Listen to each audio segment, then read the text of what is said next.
didn't welcome their brothers and sisters from the Caribbean.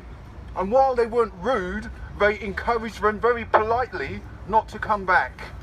And if they did, only attend church now and again.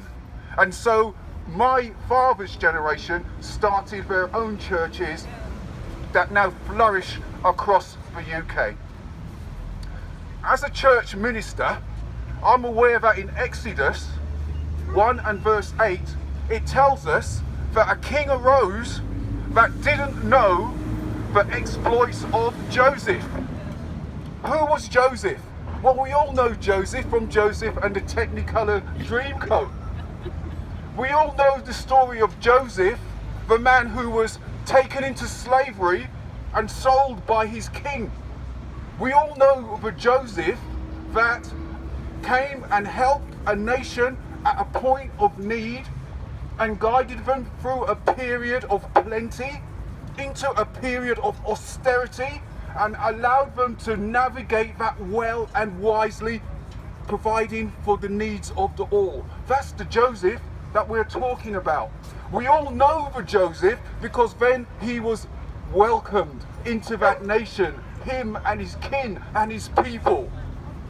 But then the Bible says that some generations later, a king arose who didn't care about Joseph. And this king decided to change the agenda. And the agenda and the concern of this king that arose was all about immigration. It was all about immigration. And so what this king decided he was going to bring in was a hostile environment. Now, he didn't use the landlords and the employers, but what he did use was the midwives.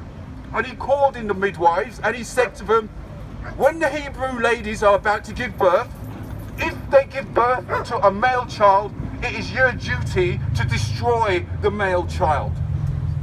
However, the Egyptian midwives, they were used to bringing life and joy and light into the families and the houses in which they entered. And now they were being told to bring destruction and darkness and loss. And they were not willing to do that.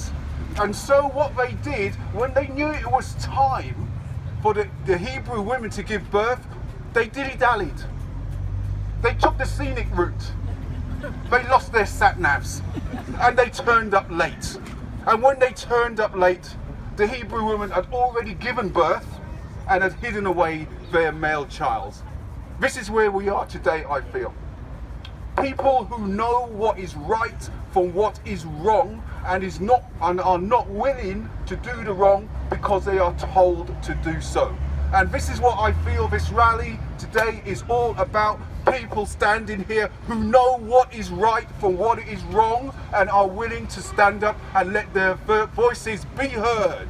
So stand up. I am heartened as a black man of African and Caribbean descent to see so many of my brothers and sisters here today from different mothers. However, we stand together united on the fact that we know what is right when we know what is just. Thank you.